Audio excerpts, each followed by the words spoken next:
Hello and welcome to an Infinity the Game faction focus for the faction Vanilla Yuching.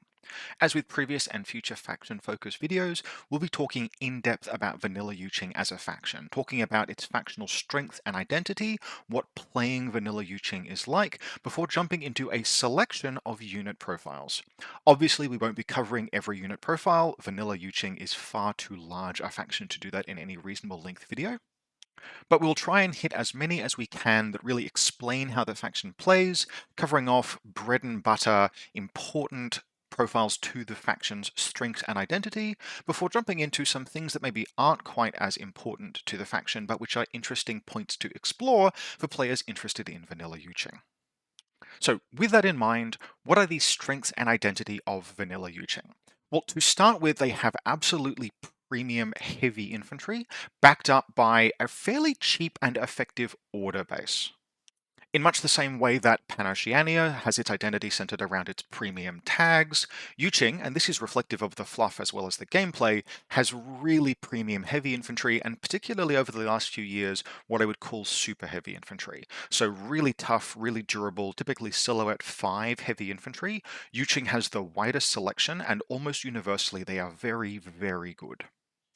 This is supplemented really ably by a very strong base to your faction's order pools and basic defensive capabilities, which make it very possible to actually invest in not just like one of these, but multiple really cool, really efficient, really solid heavy infantry or other luxury pieces while still easily hitting 15 troops, 15 orders. Just a really solid list. Yuching lends itself toward that.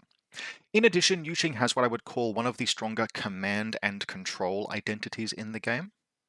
The very first unit we will cover is a very effective, relatively cost-effective +2 order lieutenant profile, and then you'll have access to ample NCOs. Now, what's particularly interesting about that in the current ITS season is that it means that Yuching can have a very, very healthy order pool without relying on tactical awareness. There are tactical awareness profiles in Yuching, many of them are very good, but you have the option of just quietly edging tactical awareness out of your combat groups in order to maximize the ITS Season 15 012 prestige ability. If you're listening to this at some point in the future where that ability has rotated out, rest assured Yuching can still play with many orders. This is a very effective way of playing the faction that is enabled really comfortably by a sure feat of high quality NCOs. Finally, I would say Yuching are probably the king of fireteam duos. Fireteam duos were made available to all vanilla factions relatively early in N4's lifecycle. And Yuching just have an incredibly deep roster. A lot of those heavy infantry that I mentioned can be duoed with interesting and varied profiles, which don't necessarily always work the same way that you might have, like, say, a typical Haris team, which has its gun and its smoke and its specialist, but it does let you staple a specialist to a big gun that's moving through the midfield, as well as just taking some advantage of order efficiency. Because you're only going to have so many of these linchpin HI in an army, even though as Yuching you can take quite a few of them, you won't be really spamming duos, but it's quite common to see vanilla Yuching lists that kind of just comfortably include one or two, very occasionally even three fireteam duos, which for a vanilla faction is very cool and very unique.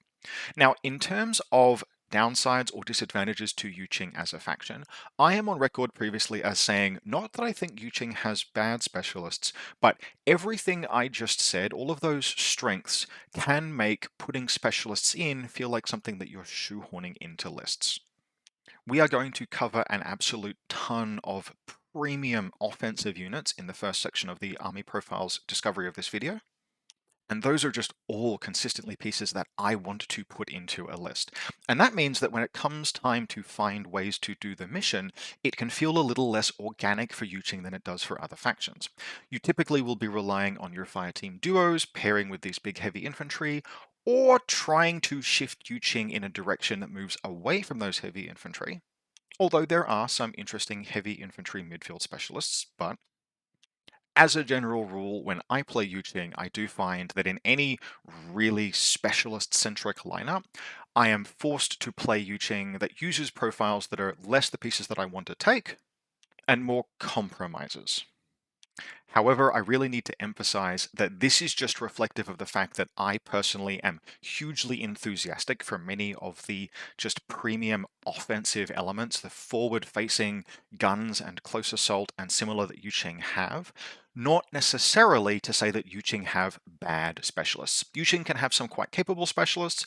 In particular, they have some interesting doable specialists, and they've gotten more and more of those over time. So if you need to play Yuqing in a scenario lineup that includes a heavy specialist emphasis, you can do so. It's just that perhaps like other factions like military orders, for example, you need to think about that at the list construction phase. You need to stop the red mist from descending while you're building your list and make sure that you have all the tools that you need to do the mission. Yuqing don't complete missions organically and easily the way that some other factions do, because specialists are just baked into their basic game plan. So for example, nomads are just going to take hackers, and because they have hackers, they have an easy time doing some missions. Toha are going to take triads. Putting specialists in those triads is easy, so Toha are easily going to accomplish many missions just incidentally to their list design. In Yuqing, you have to think about it, and you have to make sure that your list can do what it needs to do, not just freaking annihilate people, and Yuqing lists are very good at wanting to freaking annihilate people. I am a big fan of Yuqing as a faction. I've played them for a very long time now. They have changed over time, but the core factional identity, that heavy infantry, that great bread and butter supporting the elite pieces, has stayed intact for a very long time now, and they are near and dear to my heart. So, jumping into the unit analysis section of the video, we are going to start with the bread and butter baseline meat and potatoes bones of Yuqing before we get to our dessert, which will be the heavy infantry. And that starts with the Daoying Operative Control Unit.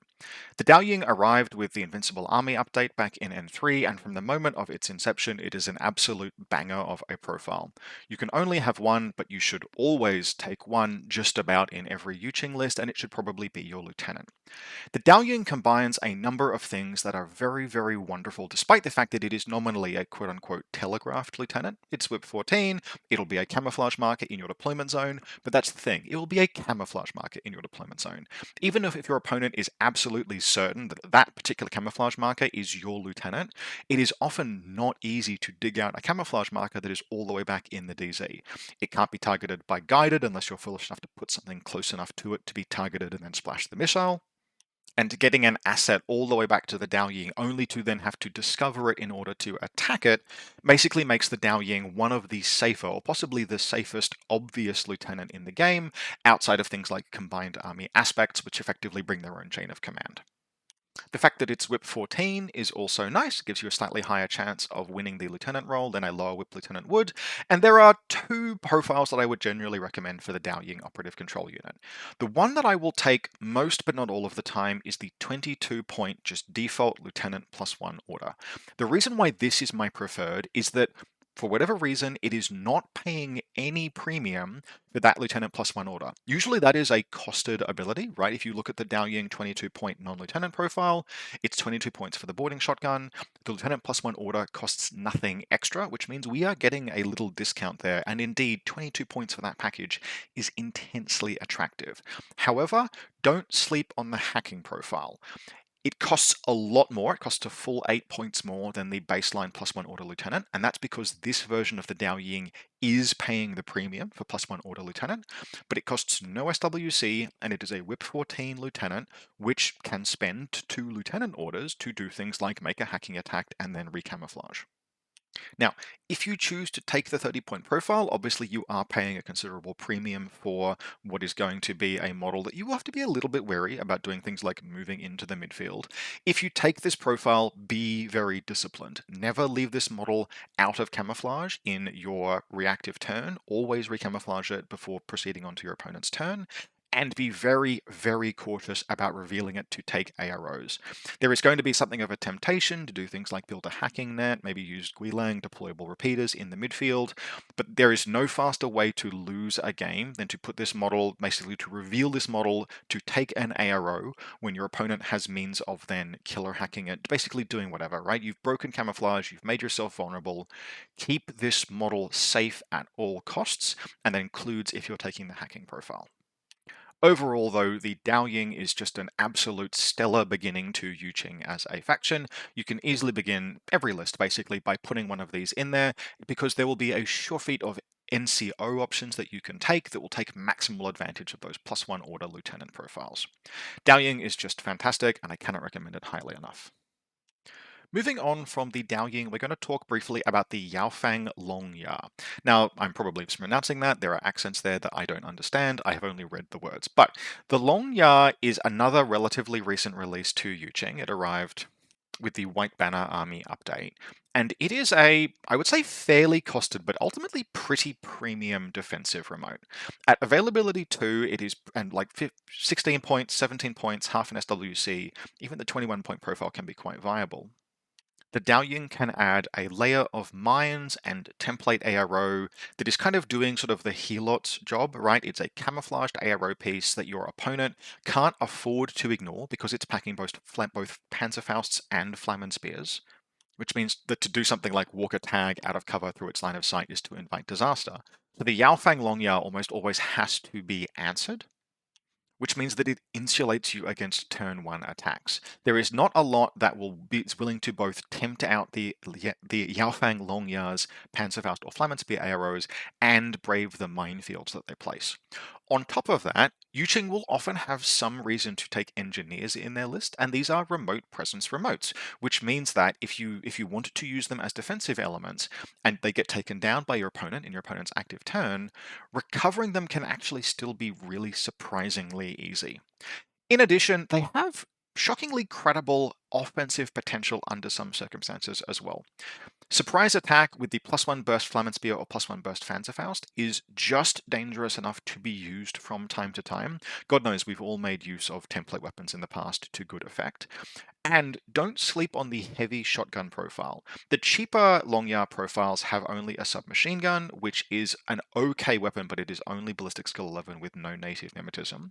The heavy shotgun gives you the ability to use that 6'4", like fast, camouflaged aspect of the profile, and really launch some surprisingly scary close-in assaults. If your opponent has done something like parked a link team in the midfield, this thing will motor forward and do a tremendous amount of damage if it gets within range. So I make a point of trying to include usually one heavy shotgun Longya if I have the points for it, but it's often the case that I don't.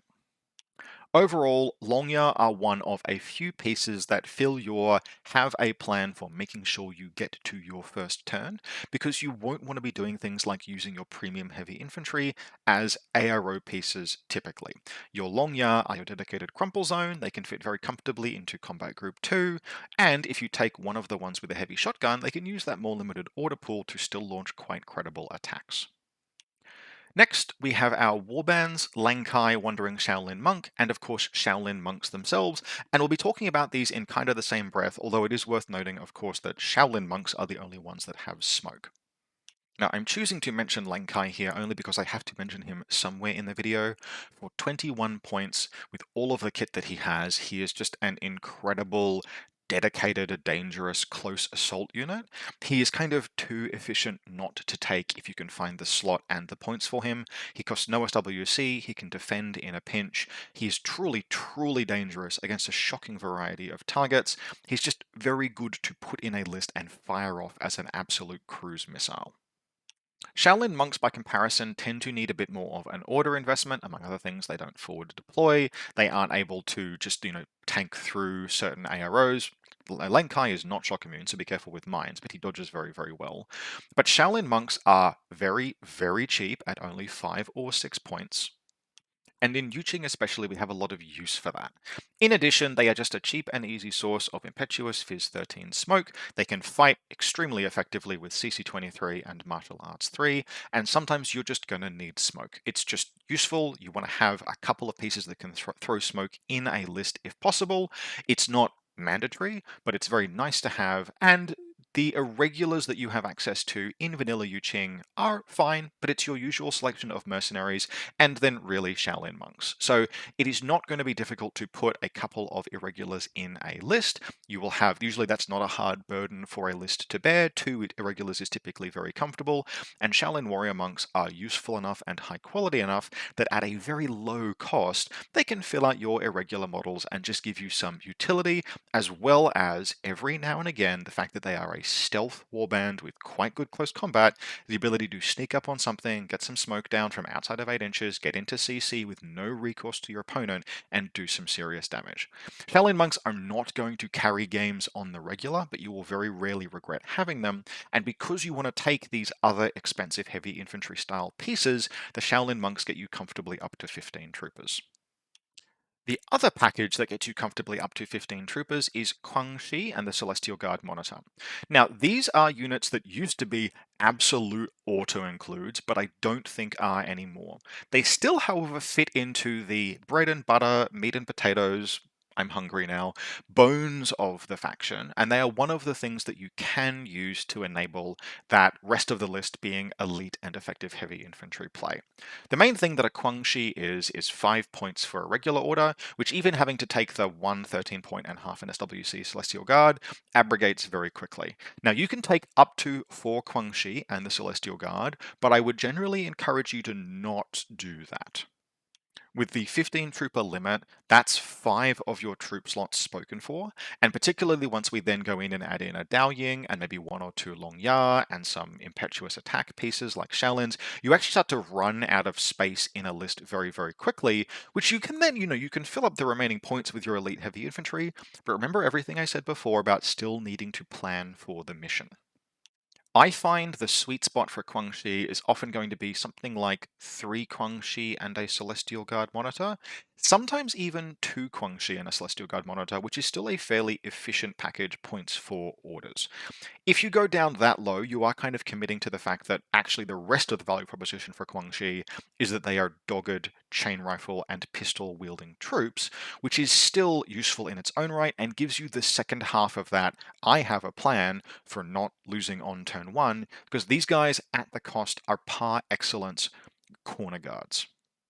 Any light and fast assault element that your opponent runs up the board, like say a motorized bounty hunter, for example, has a very good chance of trading down into just one of these dudes that you have sitting somewhere in your DZ, even if they never impetuous. The fact that they can impetuous and be kind of like fascinating impetuous attack pieces, because they have no close combat. Close combat 14 is effectively no close combat in Infinity, but pay attention to the fact that they have both a chain rifle and a ballistic skill 11 pistol. Now, this is not setting the world on fire, but ballistic skill 11 is just enough that taking random impetuous pot shots, particularly if it's like the third turn of the game and you will not need their regular order for like any further, makes Guangxi usually the second choice to launch close assaults after something like Shaolin Monks, Leng Kai, or even your heavy infantry, but still like very interesting and cool. And sometimes you just need things to go in after, for example, deployable repeaters, Massey Morans, hacking networks that your opponents have established.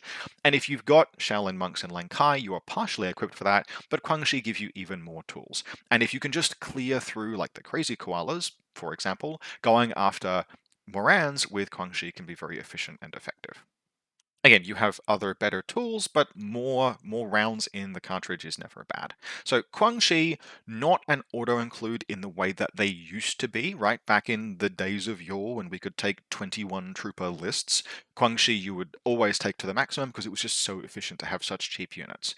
These days we have to be very mindful of the fact that 15 troops is all that we are going to get, and in that vein you do not always want to go up to 5 Guangxi, or 4 plus a Celestial Guard monitor, but 3 or even 2 Guangxi can still be a very effective baseline on which to then platform off the rest of your army.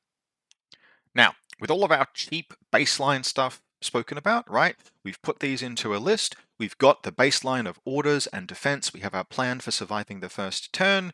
Let's talk about the absolute king shit heavy infantry that Yuqing have access to. And we're going to start with a truly unique piece, the Sujan Immediate Action Unit.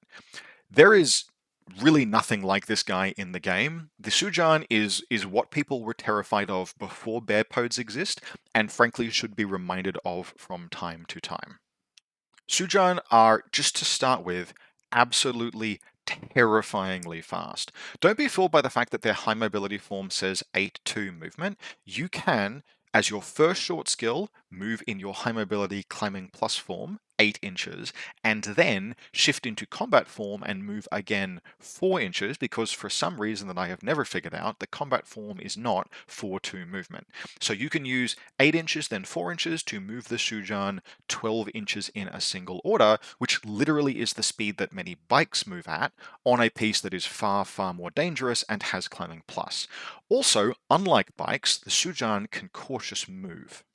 And that is a very important ability because nothing else in the game can make 8-inch cautious moves with climbing plus.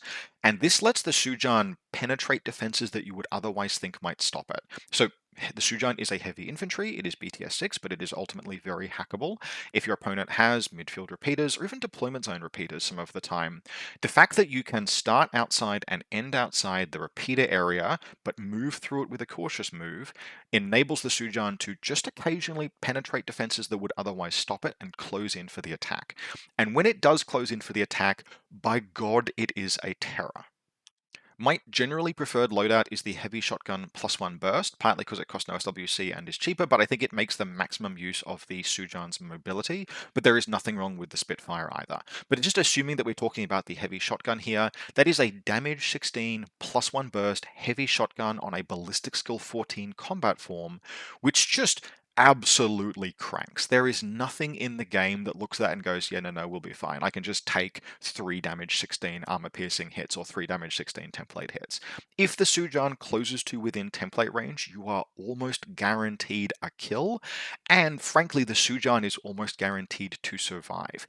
It is very durable, and like it looks durable. It has 2 structure, armor 5, BTS 6, and no wound incapacitation, but we also need to talk about the interaction between no wound incapacitation and remote presence. So remote presence gives you 2 unconscious levels, which means that the Sujan can take a wound and then take another wound and then enter unconscious. But let's say, for example, that you cop a missile crit straight to the face, right? And you take a wound, then take another wound, then take another wound and enter unconscious, and then take another wound and enter unconscious level 2 all in the same order, right? 4 wounds in one order. You can choose to activate no wound incapacitation in response to entering that second level of unconscious. Now, you don't get a double hit dip here. Once you are in no wound incapacitation, any wound will kill you. So if you enter unconscious level 1 and then choose to translate to no wound incapacitation, you get hit and fail your save again, you're dead. But this means that things like heavy flamethrowers or explosive AROs, the Sujan can actually survive and just continue to be terrifyingly dangerous. It is effectively a faster, far more dangerous, more durable bear pod. At frankly 50 points is a steal for what you're getting. And on top of all of that, it is eligible to duo in vanilla Yucheng. Now, it is going to almost always outstrip whoever you duo it with, but there are far worse things to do than pair the Sujan with just any kind of specialist, use that specialist to like escort the Sujan into the midfield, and then just send that battle cat into your opponent's deployment zone. A particularly common pairing would be the Sujan with Crit Cockram. Crit Cockram is an NCO engineer. We will talk about him at some point soon, which means that you could just use those 2 Daoying Operative Control Unit orders as an NCO. That will fling both models forward. Sujan, the Crit Cockram can press some buttons while he's in the midfield, and the Sujan is now 28 inches up the field without having spent a regular order out of your combat group. This is not necessarily a piece that should be in every single list, but it is one of those pieces that makes Yuching feel like Yuching to me, and when I have access to things like this, paying points for stuff that's a specialist and does a mission feels real hard. This is just so good, it is so fun. Playing with things like Climbing Plus on a piece that is this dangerous is an experience you cannot miss if you are a Yuching or prospective Yuching player. Our next premium HI off the rank is the Moang troops. Now, the Moang is basically kind of a very attractively costed, tough, durable, dangerous all-rounder. The Moang is sort of like really, it's just the model for what a good super heavy infantry looks like. The only thing that he's missing is super heavy armament. So we've got a combination of multi-rifles, Red Fury, Spitfires, nothing that really lights the world on fire, but the Red Fury and the Spitfire are both credible, and the Red Fury is actually quite attractive at only 1 SWC in an SWC heavy list. He's only BS 13, but glory be he has Mimetism -3, which is an outstanding skill, and he has that combination of Armor 5, BTS 6, 2 wounds, and no wound incapacitation, which is where this whole super heavy infantry kind of concept comes from. This guy can be almost as difficult to put down as a tag, and frankly, thanks to the Mimetism, more difficult than to put down than some tags. On top of that, you have a variety of NCO profiles, which is excellent, and the Moang is duoable. Having access to solid gunfighting, decent resilience, and NCO makes the Moang a good piece to select to escort a specialist into the midfield and protect the specialist while they're there. Now, the Moang at only 4/4 move is obviously much less mobile than things like a Sujan, but this guy is basically just a super solid well-rounder, and the fact that every single Moang profile comes in comfortably below 50 points is a steal.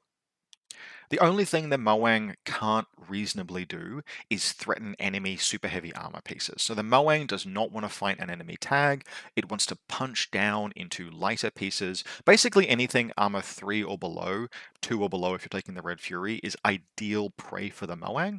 But it's just very hard to shift. It's just very solid. It is just intensely well-rounded. And the fact that it's an NCO piece that can duo gives it a place in many Yuching lists. Now, while the Moang struggles to deal with enemy heavy armor, the Yanhuo Invincible does not. Now, this is going to be a somewhat contentious pick to put at this section of the video because the opinions are very much split on the Yanhuo. But I'm the one making this video and I love this piece, so we're going to talk about it.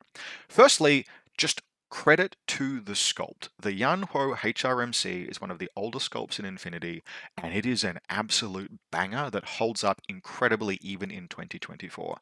I have one sitting in a cabinet to my left, and it is one of my favorite models. It looks incredible. It has incredible weight, incredible purpose, and just a stonking great freaking artillery piece on its shoulder. I love this model like so much. It helps, therefore, that it is actually also quite an effective piece on the table. Now, it looks like a super heavy infantry, but note the absence of no wound incapacitation. This dude is just a 2-wound duder. It is armor 5 and effectively BTS 5 as well, thanks to bioimmunity. But what you are getting is, and it's the hyper rapid magnetic cannon that you always want to take, you are getting a ballistic skill 14 HRMC, that is tag weaponry and tag shredding weaponry, for a mere 48 points. To get that in any other faction, you are needing to find the better part of 30 extra points to staple this thing to a tag. And yes, for those 30 points on a tag, you are getting a huge resiliency increase. You are getting tactical awareness. You are losing the ability to go prone, and you have a much fatter silhouette. But the Yanhuo is just a great deal of gun that solves problems that Yuching, if you need to solve a problem with firepower, the Yanhuo is one of your go-tos. The mere presence of this kind of guy is enough to make pieces like the Yotum or the Squall, or basically any just regular enemy main battle tag seriously consider not standing up in ARO. And if a model being present stops your opponent from presenting those kind of hard AROs, then you get to launch your close assaults with pieces like the Sudran just much, much more easily. So I find that a Yanhuo is a piece that I will put in a list frequently, not because it is necessarily the absolute zenith of firepower, but it is usually enough to force my opponent to seriously reconsider putting things in the open, or doing things like revealing hidden arrows while he's just sitting there chilling in a high spot in Combat Group 2, ready to stand up and unleash hell. If you don't take a Yanhuo, you still need some kind of a plan for gunfighting effectively, and a Moang, as good as it is only part of the answer to that question. If you play in a meta where there just sort of like aren't very many tags, or you're playing into a faction that you don't expect to have to deal with tags, so for example, Toha might be an example, then the Yanhuo becomes less essential, but it is a piece that is near and dear to my heart, and I think really do not miss the opportunity to roll that kind of firepower into a game at such a low cost. Another example of absolutely premium firepower, but this time at a premium cost, is the Hacktow Special Unit. Now, the Hacktow is a piece that I don't play nearly as often as I should because it is very effective. In short, it's a Mimetism 6 Ballistic Skill 14 Hidden Deployment gun. The heavy machine gun is a common choice, but I have seen the missile launcher used very effectively. The Swiss missile in Pan-Oceania is one of the game's most pant-shittingly terrifying things that you can include in a list and run into when you didn't expect, and the Hack-Tau missile can do the same thing, with one less ballistic skill but otherwise broadly comparable. Also worth considering is the Hack-Tau Hacker. Now, this is one that I am very mixed on because it is hugely expensive, but it does a lot of things that are very interesting, including being Whip 14 and a proper hacker and having 6-2 movement. This is one of the things that separates it from the Swiss Guard. The Swiss Guard has +1 ballistic skill, which is +1 ballistic skill is +1 ballistic skill, but the Yanhuo has higher willpower and 6-2 move, and that 6-2 move gives it a degree of flexibility in whatever profile you're taking it in that is highly relevant. You also have the NCO heavy machine gun profile, which obviously can't be duoed, but gives you yet another outlet for your NCO orders if you aren't taking other ones. Typically for me, I would say that a Hack Tau, and particularly the Moang, tend to be mutually exclusive because they are both NCO guns, and I am a bit wary of including multiple of those in a list. But the Hack Tau is kind of a classic in addition to having some very cool models available, and really should be considered if you think that you don't need something like the Yanhuo to suppress enemy pieces, and the Mimetism is more important because you don't need that armor-piercing high damage. This is a meta read, basically, whether or not the Hack Tau is a piece that you want in lists. You want to be sure that the Mimetism, basically that the rampart sweeping capabilities of the heavy machine gun, or whatever other profile you're using, is a fit for the games you expect to play. But if you think that it is, it's something that you don't want to miss. It's very expensive. It will edge out typically multiple other useful pieces, but it's very strong. Now, with all of our king shit, attractive, so fun to play, super awesome, heavy infantry spoken for, it's time to talk about actually how do we do the mission and how do we make use of our duos. And one of the ways that you can do that is with Crit Cockram Zuyong Invincible Specialist. Now, here's by no means the only way to take advantage of both Yuching duos and the need for specialists, but he is a very solid one, in particular the FTO profiles. Cockram is an NCO if you don't already have an NCO in your duo. He is a Whip 14 specialist, and he is an engineer, which, for example, if you wanted to pair him with a Sujan, and the Sujan was injured before it rapidly outpaced Cockram's ability to keep up with it, that has some synergy there. My personal preference is the 36-point profile. A multi-rifle +1 damage on ballistic skill 13 is, frankly, I don't want a gunfight with this guy, and I won't if I can avoid it, but sometimes you have no choice.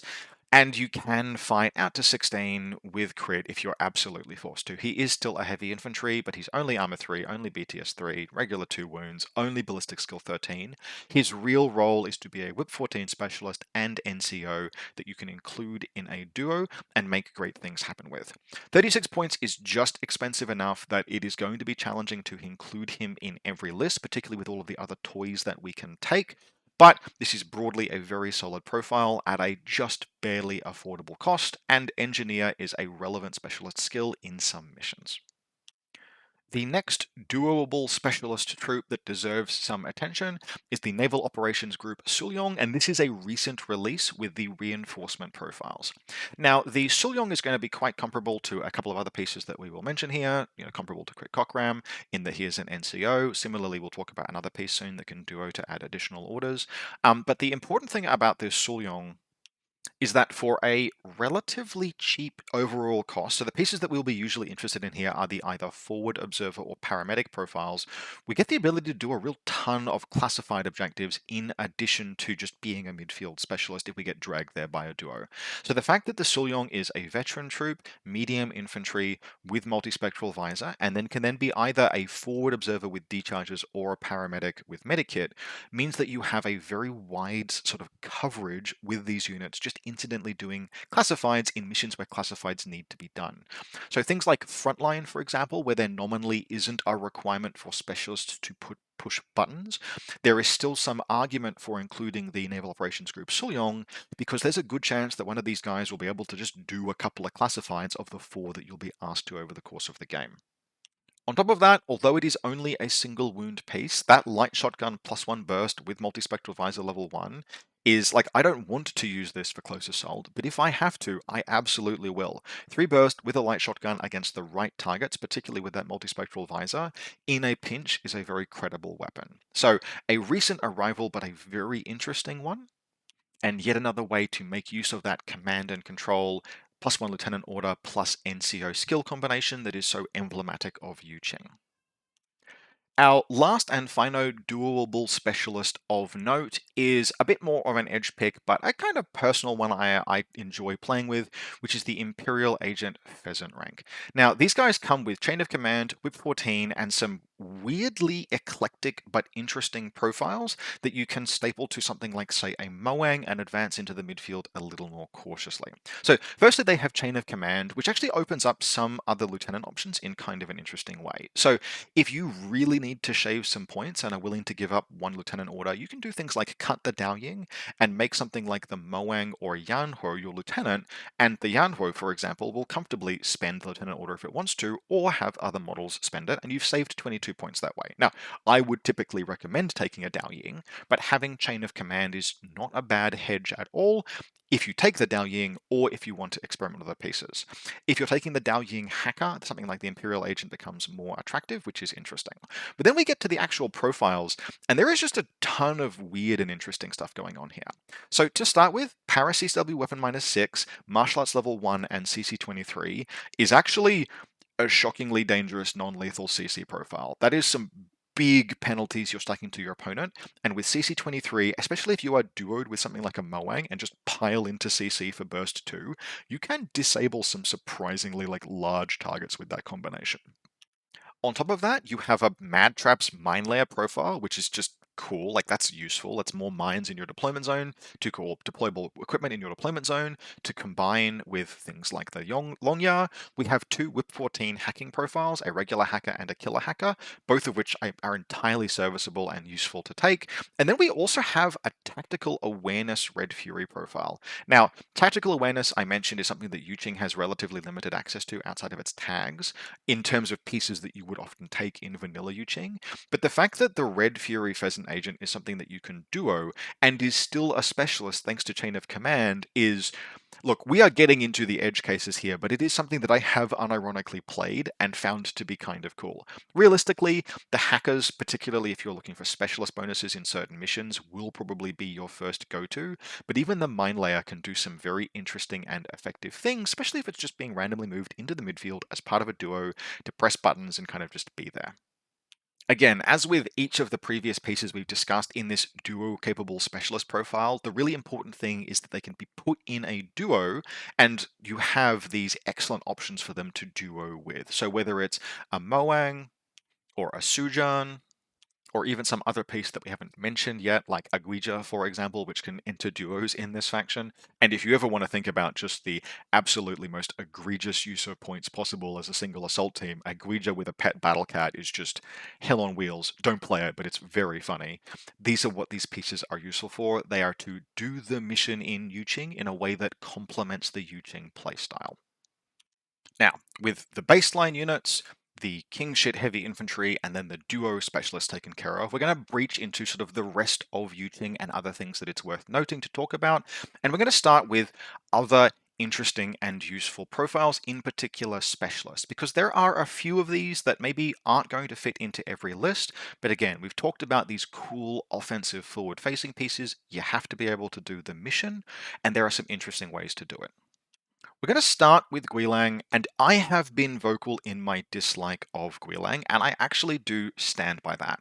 But it's worth being very clear that what I don't like about Guilang really is a matter of cross-faction comparison, and comparison is the thief of joy. Guilang are very expensive because they are paying for a slightly bloated stat profile, some of which that they won't use on any given time. For example, that dodge +1, the MSV1 is especially expensive. But there are just a lot of little things that push Guilang cost up to significantly higher than like a comparable model that is more efficiently built in another faction. And that cost, even in Yu Qing, can be a little hard to bear on a model that, if you ask it to do offensive action, just isn't particularly effective. MSV1, Mimetism, BS11, it's the BS11 that is the killer. It can just be hard to land shots with any of the just random weapons that Guilangs have, which means that they are relegated mostly to support roles. Now, in those support roles, they can actually be quite expensive, sorry, effective, Freudian slip there. They can be quite effective, but expensive. But there are a number of profiles here that are worth thinking about. We have the mine layer profile, which packs both shock mines and deployable repeaters, and we have both forward observer and hacking profiles to make use of that whip 14. Now, as far as midfield specialists go, paying 26 or 30 points for that kind of role, it is expensive, but sometimes that is what you want in a list, and Guilings can provide that. And there are worse things than to be whip 14 trying to press a button, particularly if you have that hacker bonus from the hacker, and being a camouflage whip 14 hacker. Again, if I was playing Hack Islam, I could get this for much cheaper, but I'm not. Hack Islam does not have access to Yanhuos. Hack Islam does not have access to Sujans, and so we have to pay our taxes somewhere. And so the Guilang hacker is a piece that you can consider in certain scenarios.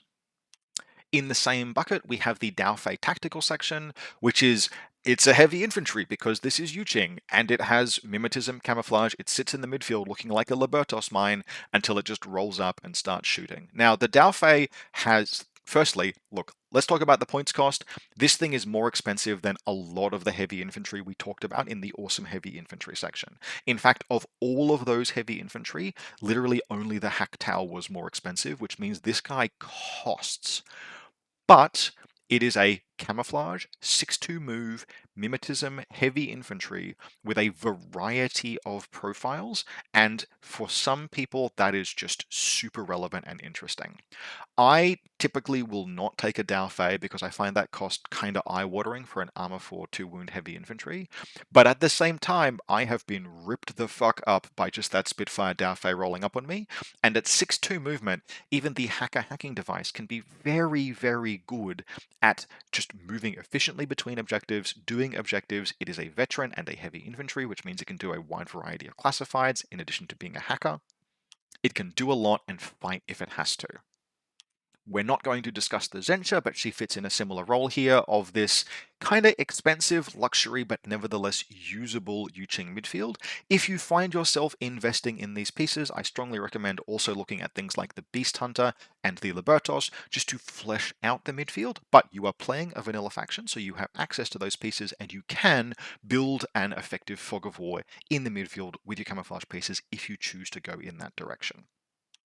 The next piece in this MISC, specialist, etc. kind of section is Bishia, I believe is how her name is actually pronounced. It is an absolute crime that she is not doable in this faction, but even just running solo, she is one of the most fun pieces to play. At 41 points, she is too expensive to just put into a list on a whim, but by God, she does a lot. Firstly, 6-2 move, and she dodges on 18s, got there in the end, dodges on 18s, and she'll dodge 4 inches as well, which means that you can move her 10 inches per order by declaring a move and then a dodge. She'll move 6 and then dodge 4, and she'll do that with incredible success rates. And she's a specialist, and she's an NCO, and she has a multi-rifle zapper, which is solid, and she has good close combat with an EMCCW, and she has the Glory B combination of mobility skills of super jump and climbing plus, which means she is literally Spider-Man. She just zips around the battlefield. If you think you can make that movement, you can make that movement. Jump off the ground, land on a wall. Jump off the wall, land on a ceiling. Like, whatever you want to do, she can do it. She is hyper mobile, and just playing with that is really, really fun. She even has stealth, which is not going to do things like let you go after a deployable repeater or like a Masai Moran on a rooftop, except you can get into a position where you can super jump and shoot, and if you're trying to deal with like, a camouflaged or mimetism 3 specialist somewhere in the midfield, she will hunt those things ruthlessly. Bishia gets absolutely mad probs just for being an absolute joy to play and to move, and on top of that, she is very effective if you can find the 41 points for her. She will typically display some other like big or heavy element that you kind of wanted, but she's just, one, very effective, and two, incredibly fun. Next up, we have another new addition, the Dokkaebi. I'm not going to try. Look, I can't pronounce these things. Complain in the comments. The Dokkaebi Cyber Team, and in particular, the Mark 12 marksmanship profile, I think, comes into its own in vanilla Yuqing. So unlike in White Banner, the Dokkaebi I'm again mispronouncing that and I apologize, can't be linked, it can't be duoed, which means that you want it to be able to kind of do everything in one piece if you can. And although it's only ballistic skill 11, with marksmanship and the Mark 12 and the +1 burst multi-pistol, and a pitcher, and a killer hacking device with Spotlight, which is just an absolute hell of a combination, you can accommodate running this thing solo, and at 30 points, that is just barely affordable. It's also got that same combination of remote presence and no wound incapacitation that we talked about with the Sujan, although only one base wound. Just overall, this is an incredibly cool, like techie piece. If I was going to look at putting Guilangs into a list, one of the first things I would consider cutting them for, if I felt the need to do the mission, is the Dokkaebai. The fact that the Guilang Hacker and the Dokkaebai KHD, Spotlight, Marksmanship, no wounding cap, Mark 12, multi-pistol +1 burst cost the same points, but this thing costs no SWC, is like, this thing is super, super cool and has the potential in vanilla Yuching in particular to really come into its own. Now, it doesn't have NCO or Takaware or anything like that. You're going to have to be spending your regular ass vanilla regular orders on this model to make it do things, but it's 6.2 with all of that kit, including the picture, including the hacking, including Spotlight, etc. It's a BTS 6 KHD on top of everything. This is an excellent piece and very worth including in lists if you're looking for independent, non-duo elements, which you may well be, or just cool things to do the mission with. Finally, and this is kind of a weird place to talk about specialists, but honorable mention to the Blue Wolf Cavalry.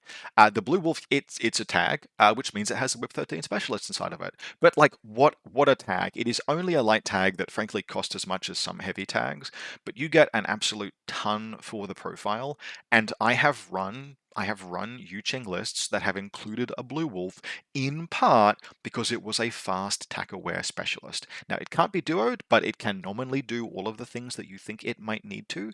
And if you wanted to cut one of those premium heavy infantry for a piece like this, you could do far worse. The Blue Wolf is just good enough to take in basically any list that you're like, yeah, no, I can accommodate a tag. I've got the few extra points to take this piece, to take this ballistic skill 14, burst 5, AP Spitfire with good close combat, incredible speed, terrain total, tack aware, like the list goes on. You are paying for a lot of different pieces of kit, but they are all relevant and good. The Blue Wolf can definitely fit into vanilla Yuching lists. Frankly, the Guija can, although we won't talk about it in any great detail other than the duo meme, but the Blue Wolf is one other option. If you do not want to compromise on absolute forward-facing murder, but just need a specialist, you can take the Blue Wolf to fill that goal, or you can just take it for absolute forward-facing murder.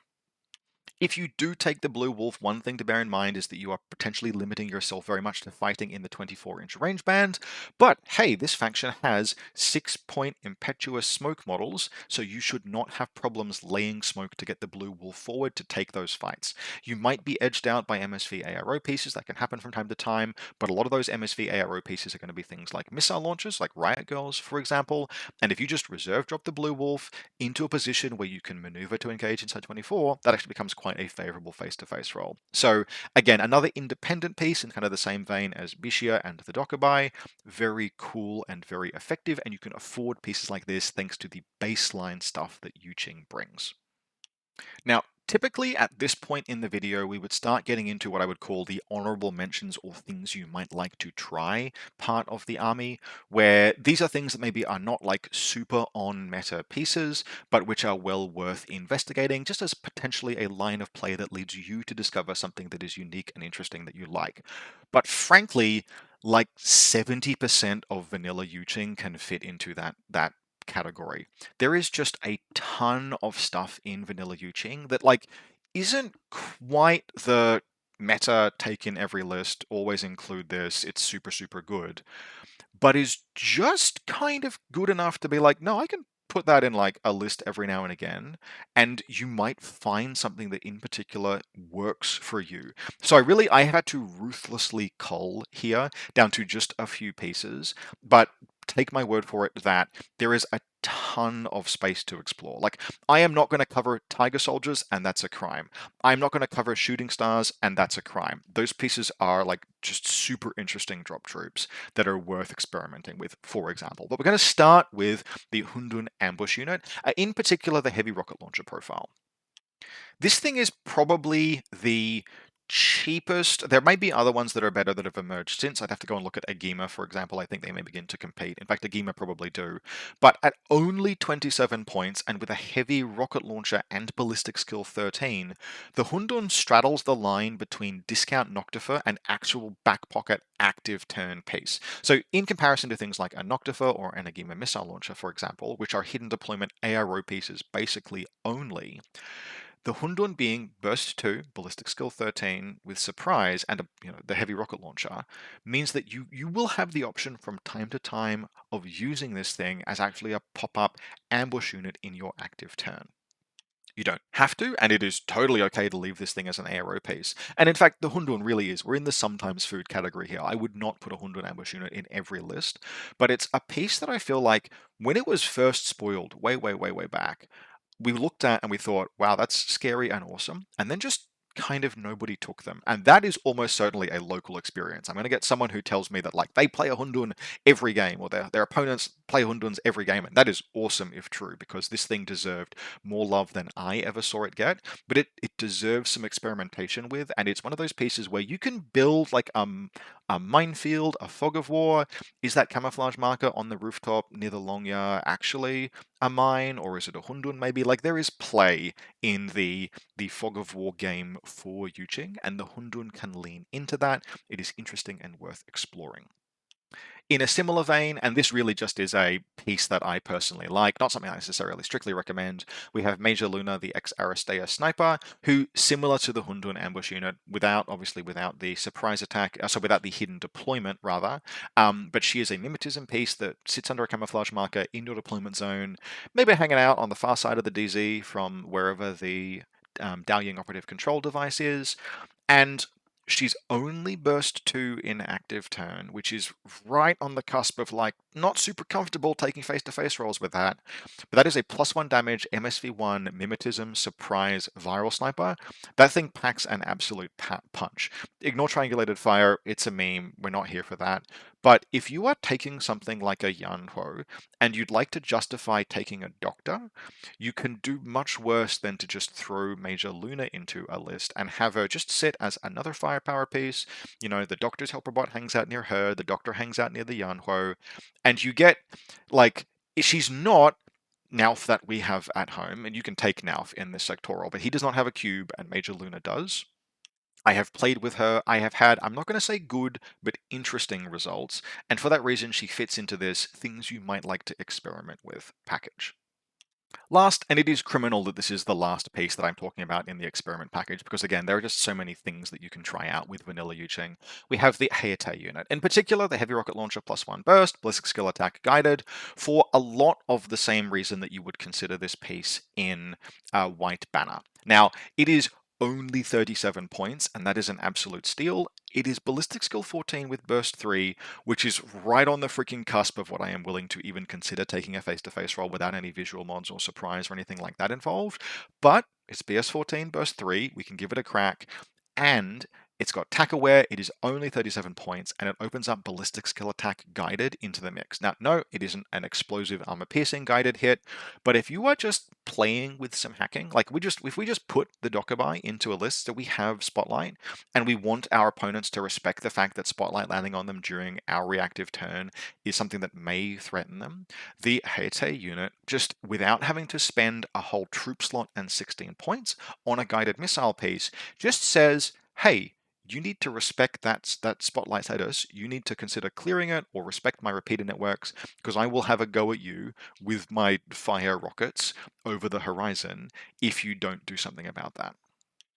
Literally only 21 points to upgrade a guided missile remote into a full packing heat armor 5 heavy infantry with tack aware is an absolute steal if you consider it in terms of opportunity cost. And so if you are considering, like if you are literally thinking about putting guided into a Yuching list because you have just splashed a bit of hacking in there because you've got the Dokkaebai, for example, maybe you've taken the Daoying hacker lieutenant, I would reach for the Heite before I reach for the guided missile remote, just because it is such an efficient use of your troop slots and gives you a backup, totally serviceable, effective firepower piece that, maybe you're not willing to engage high mimetism, hard target linked pieces like It's only burst 3. We've said that 3 times now, but it is still a gun, and it's good at a great variety of ranges thanks to the combination of heavy rocket launcher and assault pistol. This is a piece I have not yet used in vanilla Yuching, but I want to try out a list that does that splash hacking and use this as my guided profile. Now, I conclude this video knowing without a shadow of a doubt that I will have absolutely overlooked someone, in fact, multiple someone. In fact, everyone who plays Jing that watches this video will have probably one or more units that they consider it is criminal for me to have overlooked. And that, I think, really sums up the breadth with which Yuching can play. If this is a faction that you are considering starting, they can be a little bit intimidating, but I do stand by what I've talked about and the pieces that I've listed as a starting point for the faction, but there is a great deal of potential to explore. They are a faction with unique identity, with strengths and weaknesses. All of this hacking that I've talked about, right? There is a reason why I put Lang Kai and Shaolin monks so high on my list of things to talk about. It's because you need to have plans for dealing with hacking networks, right? It's part of the reason why Sujan, with their cautious move, are such an addition to Yuching. But regardless, there is an absolute ton to explore in Yuching. If you look at Panoceania and say, man, I would really like to just have all of my cool pieces be able to go prone and be able to hide behind anything other than a skyscraper, Yuching, the Eternal Rival, are a place to start.